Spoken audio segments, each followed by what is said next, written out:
Good morning everyone, welcome back to my channel. তো চলে এসেছি আজকে নতুন ব্লগ নিয়ে।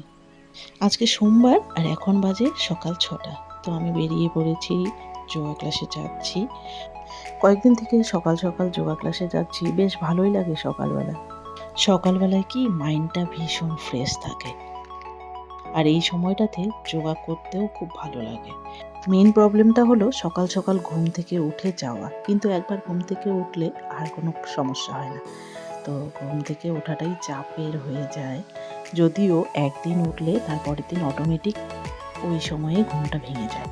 সকালবেলা 6:30টার ক্লাস, তাহলে আমাকে ঘুম থেকে 5:30টার মধ্যেই উঠতে হয়। ঘুম থেকে উঠে কিছু বাসি কাজ থাকে, সেগুলো সেরে আমি ফ্রেশ হয়ে নিয়ে তারপর ক্লাসে যাই। এই যে দেখুন, রায়ের দাঁত ভেঙেছে। যে আজকে কেমন লাগছে দেখুন।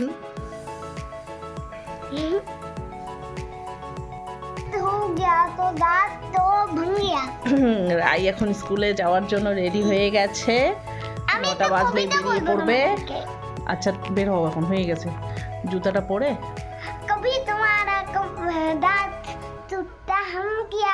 আর ঘরের কি অবস্থা করে রেখেছে দেখুন, সব কিছু ওলট পালট করে রেখে দিয়েছে। আমি একটা কবিতা বলি। তো রাই এখন বেরিয়ে পড়লো স্কুলে যাওয়ার জন্য, আর ওর পাপা ওদিকে বাইক বের করছে, বাইকে করে যাবে। যোগা থেকে এসেই মেয়ের জন্য বানালাম ভাত, আর ওর টিফিনটা বানিয়ে ওকে খাইয়ে দাইয়ে স্কুলে পাঠাচ্ছি এখন। এরপর বাকি যা রান্নাবান্না আছে সেগুলো এখন সারবো, তারপর আমি চলে যাব কোর্টে।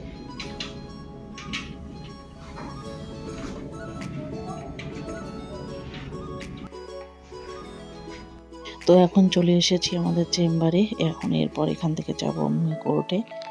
তো চেম্বারে কিছু কাজ ছিল, সেগুলো সারলাম। কিছু প্রিন্টের কাজ ছিল, তো প্রিন্ট করে দিলাম। আর এখন যাচ্ছি কোর্টে মুভ করার জন্য। আজকে সুস্মিতার বার্থডে, তো আমরা সবাই মিলে সেলিব্রেট করব। তো এই কারণে একটা কেক আনতে চলে গেলাম আমি। কেকটা নিয়ে তারপর গিয়ে ওখানে সুস্মিতাকে কেকটা কাটাবো।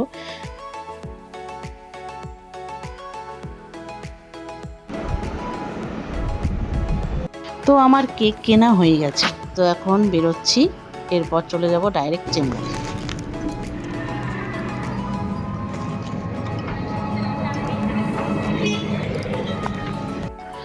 এই যে দেখুন সুস্মিতার বার্থডে কেক। তো বেশি বড় কেক নিয়ে আসিনি, কারণ এখানে কেক আনার পর খাওয়ার জন্য কেউ থাকে না, তো এই জন্য ছোটো কেকই এনেছি।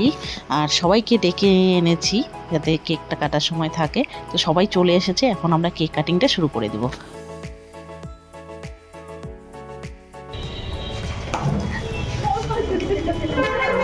Happy birthday to you.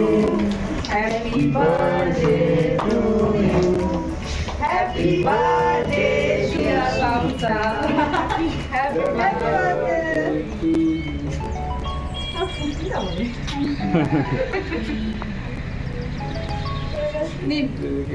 কি করবো এটা দিয়ে?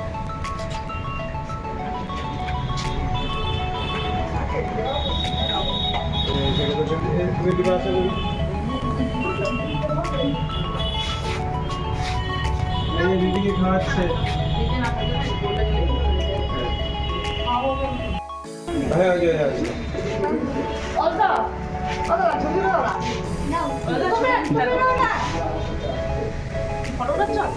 না ক্যামেরা হচ্ছে, দেখে যা পোজ দাও। চাপো চাপো চাপো, এদিকে তাকাও, এদিকে তাকাও, সবাই এদিকে তাকা লাগে। হ্যাঁ সবাই এবার এদিকে তাকাও, এবার এটাতে তাকাও। এরপর খাওয়া দাওয়ারও ব্যবস্থা ছিল, তো খুব সুন্দরভাবে সুস্মিতার বার্থডে সেলিব্রেট হয়ে গেল। তো কোর্টের থেকে বাড়িতে এসে ফ্রেশ হয়ে এখন একটু বেরোবো। তো মাসের মালের লিস্টটা লিখে নিলাম, ওটা একটু দোকানে দিয়ে দিব, আর চলে যাব একটু মৌসুমীদের বাড়িতে। ওখান থেকে একটু এসে পারমিতাকে দেখবো, পারমিতা নাকি অসুস্থ, তাই পারমিতাকেও একটু দেখতে যাব। এছাড়া অনেকদিন থেকে আমাদের হাল্লাপাটির আড্ডাটাও হচ্ছে না, তো আড্ডাটাও একটু হয়ে যাবে। আর প্রথমে গিয়েছিলাম মৌসুমীদের বাড়িতে, ওখানে চা আর চিকেন পকোড়া খেয়ে তারপর চলে এলাম পারমিতার বাড়িতে। তো পারমিতার বাড়িতে আমি, মৌসুমীদি আর আমার ননদ সবাই চলে এসেছি। ননদের পাশের বাড়িটাই হলো পারমিতাদের বাড়ি। তো আমরা ঘরে অনেকক্ষণ আড্ডা দিলাম, অনেক হইচই আর গল্প হলো। এরপর চলে এলাম বাড়ি যাওয়ার জন্য, সবাই বেরিয়ে পড়লাম। কিন্তু বেরিয়ে যাব আর কোথায়, বেরিয়ে এখানে আরও আমাদের গল্পের আড্ডা শুরু হয়ে গেল। তো রাস্তাতেই শুরু করে দিলাম গল্প। আসলে অনেক দিন পর সবাই দেখা হয়েছে, তো কত রকমের গল্প রয়েছে।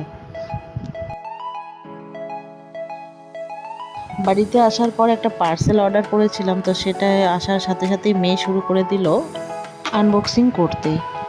কোনো জিনিস এলেই মেয়েই আনবক্সিং করে। কেচি নিয়ে এসে মেয়ে শুরু করে দিল আনবক্সিং করতে, কিন্তু মনে হয় না যে ও পুরোটা করতে পারবে, আমাকে ধরতেই হবে।